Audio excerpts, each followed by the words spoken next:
ये बात है राजस्थान के एक छोटे से गांव अलवर की। एक छोटे से परिवार में माँ बाप और एक छोटा सा लड़का जिसका नाम मोनू था, वो एक ही परिवार में रहा करते थे। मोनू के पिताजी का नाम जय किशन था।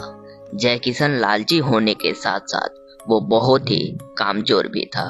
एक समय की बात है, अचानक ही जय किशन अपनी पत्नी सुलेखा से कहता है, अरे सुलेखा, मोनू का एडमिशन कराना है और मेरे पास पैसे एकदम नहीं है कि मैं इसका एडमिशन करा सकूं।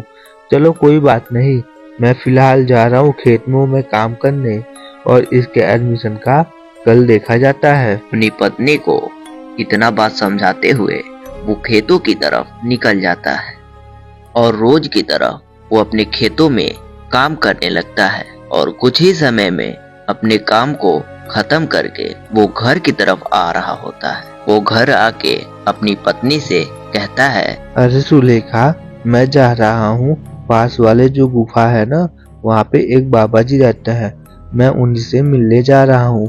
वही अब कुछ करेंगे, हमारे घर में तो पूरी तरह से गरीबी आ गई है। अच्छा ठीक है जी, आप जाइए मगर ध्यान से जाइएगा और जल्दी ही वापस आ जाइएगा।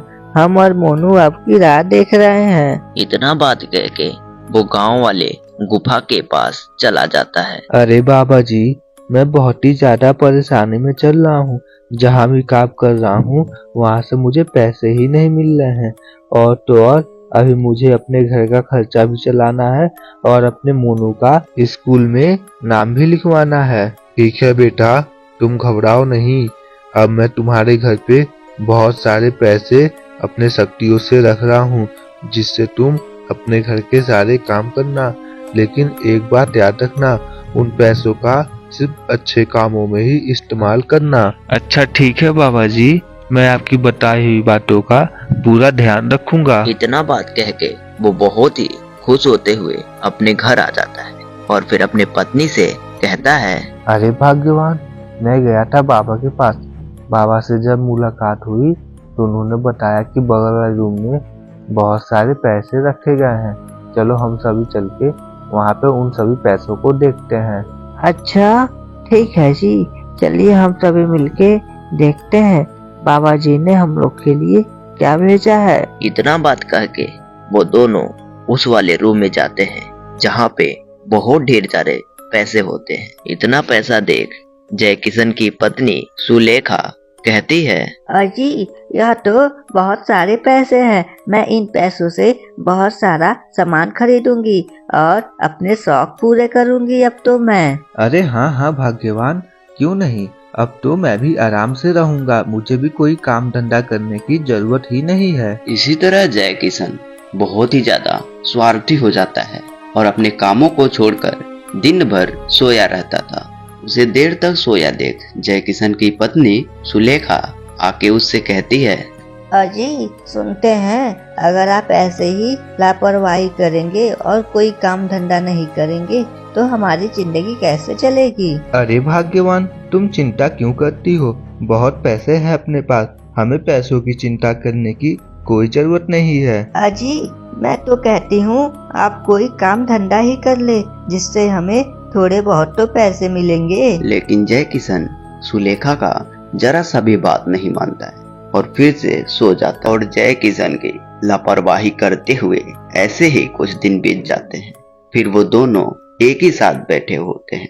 फिर सुलेखा कहती है, अजी मैंने तो आपसे कहा ही था आप कोई काम धंधा कर लीजिए, देखा आज हमारे पास सारे पैसे खत्म हो गए, अब हमारा गुजारा कैसे होगा। अरे अरे भाग्यवान, तुम चिंता क्यों करती हो, मैं अभी जाता हूँ उन ज्ञानी बाबा के पास और उनसे फिर से खूब सारे पैसे मांग लेता हूँ। सुलेखा को इतना बात कहते हुए वो फिर से जंगल के रास्ते वहीं पे चला जाता है जहाँ पे ज्ञानी बाबा होते हैं। ज्ञानी बाबा, मुझे फिर से पैसे चाहिए, आपने जो पैसे दिए थे वे सारे पैसे खत्म हो गए हैं। अरे ओ मूर्ख बालक, तुम चले जाओ यहाँ से, अब मैं तुमको 1 रुपए नहीं दूंगा, तुमने सारे पैसे खर्च कर दिए, वह भी लापरवाही में। तुमने तो एक दिन भी कोई काम धंधा नहीं किया, अब मैं तुम्हें 1 रुपए नहीं दूंगा। इतना बात सुन के वो बहुत ही ज्यादा दुखी हो जाता है और अपने घर की तरफ आता है। अपनी पत्नी से कहता है, अरे भाग्यवान, मैं तो ज्ञानी बाबा के पास गया था यह सोचकर कि वह मुझे पैसे देंगे, परंतु वह तो मुझे पैसे देने से इनकार कर दिए। उन्होंने कहा कि तुम कोई भी काम धंधा नहीं करते हो, इसी वजह से अब मैं रोज काम करने जाऊंगा और खुद ही पैसे कमा के आऊंगा। इतना बात कह के वो रोज अपने खेतों में जाता और खूब मेहनत से काम किया करता। दिन रात एक करके वो अपने खेतों में काम किया करता और रात को आके सो जाता था। मेहनत और लगन से काम करने की वजह से उसकी जिंदगी पहले से भी ज्यादा अच्छे से कटने लगती है। दोस्तों, इस कहानी से हमें ये सीख मिलती है कि कभी भी ज्यादा पैसे दे अंधा नहीं होना चाहिए, बल्कि जितना हो सके उतना मेहनत करके पैसे कमाना चाहिए। और अगर जो आप लोग अभी तक खूनी कहानी टीवी चैनल को सब्सक्राइब नहीं किए हो तो कर दो, ताकि हमारी कोई भी वीडियो आए तो सबसे पहले आप तक पहुंचे। बाकी वीडियो को भी लाइक कर देना।